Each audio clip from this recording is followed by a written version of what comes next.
अस्सलाम वालेकुम नाज़रीन सुप्रीम कोर्ट के सीनियर 3 जजेस में इख्तलाफात खुल के सामने आ गए हैं। मामला कुछ यूँ है कि जस्टिस सैयद मंसूर अली शाह और जस्टिस मुनीब अख्तर, जिनको पार्लिमानी कमेटी ने सुपरसीड किया और उनसे जूनियर जस्टिस याहिया अफरीदी को चीफ जस्टिस ऑफ पाकिस्तान बनाया, इन 2 जजेस ने जो है वो ये क्योंकि ये दोनों supreme court practice and procedure act committee के मेंबर हैं, इन्होंने 31 को जो है वो इजलास बुलाया। 31 तारीख बरोज़ जुमरात को जस्टिस मंसूर अली शाह उम्रे से वापस आए सुबह। उन्होंने दोनों ये मेंबरान जस्टिस मंसूर अली शाह और जस्टिस मुनीब अख्तर ने चीफ जस्टिस याहिया अफरीदी को ये ख़त लिखा है कि आप practice and procedure act committee का इजलास बुलाएं, जो 26वीं आईनी तरमीम के ख़िलाफ़ जो पटिशन है वो फिक्स करें। वो जैसे याहिया अफरीदी ने मीटिंग नहीं बुलाई, इन 2 मेंबरान ने मीटिंग की 31 को जैसे मुनीब अख्तर के चैम्बर में, और ये फैसला किया कि 4 नवंबर को जो 26वीं आईनी तरमीम के ख़िलाफ़ 7 दरख्वास्तें हैं ये फ़िक्स की जाएँ फुल कोर्ट के सामने। 4 तारीख कल सोमवार जो है वो फिक्स होनी थी पटिशन, यानी वो लिस्ट नहीं लगी, फिक्स नहीं हुई, और उस पे इन दोनों जजेस ने फिर जस्टिस याहिया अफरीदी को ख़त लिखा है और उसमें उन्होंने बड़ी तशवीश का इजहार किया है कि ये मेजॉरिटी का फैसला था कमेटी का, और ख़ुद तो जस्टिस याहिया अफरीदी आए नहीं थे, तो 2 मेंबरान की कमेटी का ये मेजॉरिटी फैसला कि इन जो है वो जो पटिशन्स हैं इनको फिक्स किया जाए 4 तारीख, तो ये नहीं किया आपने, तो ये इस बेहतर ये है कि आप दोबारा इसको यानी इसी हफ्ते फिक्स करें, इंसिस्ट किया। तो अब ये सूरत हाल है जो इन 2 मेंबरान की तरफ से जिस तरीके से इंसिस्ट किया जा रहा है कि जी जुडिशल जो 26वीं आईनी तरमीम की पटिशन है वो फिक्स की जाए, उससे वाज़ेह है कि ये जो मेंबरान है ये किसी तरह भी जो है वो फॉर टाइम बीइंग जो है वो ये जो हम कह रहे थे जुडिशल रिट्रीट करें या फ़िलहाल टाइम बीइंग रुक जाएं, ये रुकने के तैयार नहीं है।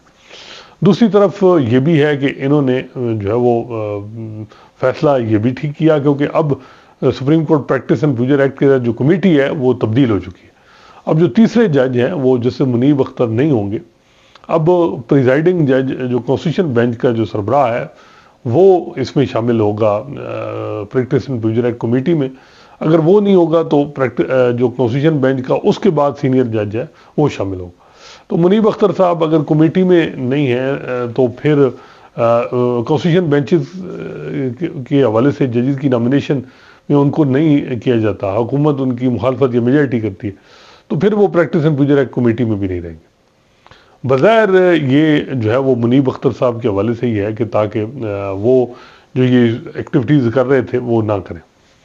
अब हालात जिस तरफ जा रहे हैं मेरा ख्याल है कि वो टेंशन मज़ीद बढ़ेगी।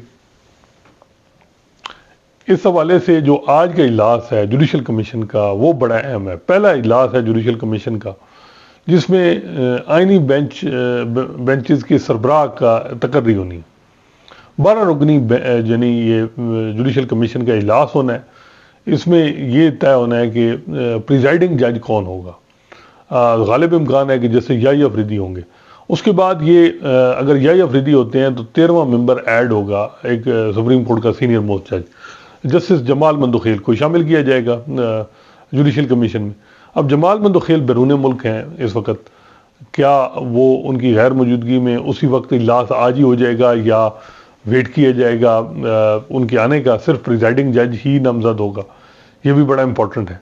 तो अब देखते हैं जो हालात हैं उसमें जो है वो बज़ाहिर हुकूमत ये कोशिश करेगी कि अपने हमख्याल जजेस जिसमें ज़्यादा हों बेंचेस में वो बेंचेस आइनी बेंचेस तश्कील दें जिसमें हमख्याल जज उनके ज़्यादा हों। अब जैसे याहिया अफरीदी को अगर आइनी बेंच का सरबराह बनाते हैं तो कॉन्स्टिट्यूशन बेंच में क्या बेंचेस में जैसे मंसूर अली शाह और जैसे मुनीब अख्तर को भी ऐड किया जाएगा या नहीं, ये बड़ा अहम सवाल है। इसका डिपेंड हम पहले भी बात कर चुके हैं, वो सारा जस्टिस अमीनुद्दीन खान पर मुश्तमिल है कि वो क्या इस हवाले से सारा कि वो क्या फैसला करते हैं, उन पे डिपेंड है अमीनुद्दीन खान साहब पे। इस वक्त 12 मेंबरान में से 5 हुकूमत के पक्के वोट हैं, پاکستان بار کونسل کے ممبر بھی ان کے ساتھ جائیں گے، 6 ہیں، 6 برابر ہو گئے۔ اور ججز میں کیا یونٹی ہے یا نہیں، یہ بڑا امپورٹنٹ ہے۔ اگر امین الدین خان جو ہیں وہ جاتے ہیں حکومت کے ساتھ، تو پھر حکومت اپنی مرضی کا جو ہے وہ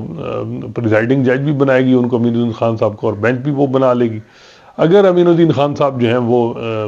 جوڈیشری کے ساتھ، اور جیسے یحییٰ افریدی بھی، جیسے منیب بھی، جیسے منصور بھی ایک پیج پہ ہوتے ہیں، اور پی ٹی آئی کے دونوں لا میکر ان کو سپورٹ کرتے ہیں، تو پھر 6 سے پوزیشن برابر ہوگی۔ اس سے پہلے ایک لیگل اناملی بھی ہے کہ کیا جو یہ جوڈیشل کمیشن ہے یہ 12 رکنی ہے، ایک ممبر موجود نہیں ہے، اس کو کیسے تقرر کرنا تھا یہ معلوم نہیں، اس میں آئین میں نہیں ہے۔ تو کیا جوڈیشل کمیشن کی جو پہلے میٹنگ ہے وہ ویلڈ ہے یا نہیں، کیونکہ بہت سے وکیل اس پہ بھی سوال اٹھا رہے ہیں۔ تو میرا خیال ہے کہ جو بڑا اہم سچویشن جو ہے وہ حکومت کے لیے بھی، کیونکہ حکومت نے یہ دیکھا ہے کہ جب پریکٹس اینڈ پروسیجر ایکٹ کی کمیٹی میں جیسے منصور اور جیسے منیب نے یہ کہا کہ فل کورٹ میں یہ آئینی درخواستیں لگائی جائیں 26ویں ترمیم کے خلاف، 26ویں آئینی ترمیم کے خلاف، اس کے بعد آپ نے دیکھا کہ سپریم کورٹ کے ججز کی تعداد بھی حکومت نے 17 سے 34 کر، انپریسیڈنٹڈ ہے 34، اور پریکٹس اینڈ پروسیجر ایکٹ میں بھی تبدیلی آئی ہے۔ تو حکومت کو خطرہ ہے، 26ویں آئینی ترمیم کر کے بھی ان کو خطرہ ہے، اور وہ مزید لیجسلیشن دن روز ہر ہفتے کوئی نہ کوئی آپ کو لیجسلیشن نظر آتی ہے، کبھی پرائیویٹ ممبر بل کے ذریعے، کبھی حکومتی بل کے ذریعے۔ تو یہ چل رہا ہے سلسلہ، اور یہ میرا خیال ہے چلتا رہے گا، یہ آگے بھی آپ دیکھیے گا کہ یہ سلسلہ ابھی جو ہے وہ اسی طرح ہی چلے گا۔ لیکن آج کا دن بہت امپورٹنٹ ہے، دیکھتے ہیں کہ جسٹس امین الدین خان جو ہے وہ کیا فیصلہ کرتے ہیں، یا پریزائڈنگ جج اگر جیسے یحییٰ افریدی آتے ہیں تو بینچز کا قیام بھی آج ہی ہوگا یا وہ ڈیلے کیا جائے گا۔ یہ بھی بڑا امپورٹنٹ ہے کہ کیا وہ میں بھی یہ کہا جائے کہ نہیں، فی الحال جب تک جمال مدوخیل صاحب واپس نہیں آتے، حالانکہ وہ آئین میں ہے کہ کوئی ایبسنٹ ہو تو کوئی دوسرے جج فیصلہ کر سکتے ہیں، اور یہ بھی ہو سکتا ہے کہ جمال مدوخیل جو ہیں وہ وہاں سے میٹنگ اٹینڈ بھی کر لیں چائنا سے۔ تو دیکھتے ہیں کیا صورتحال بنتی ہے۔ آج کے اجلاس کے حوالے سے جو بھی کوئی ڈیٹیل تفصیلات سامنے آئیں گی وہ آپ کے ساتھ شیئر کریں گے۔ اللہ حافظ۔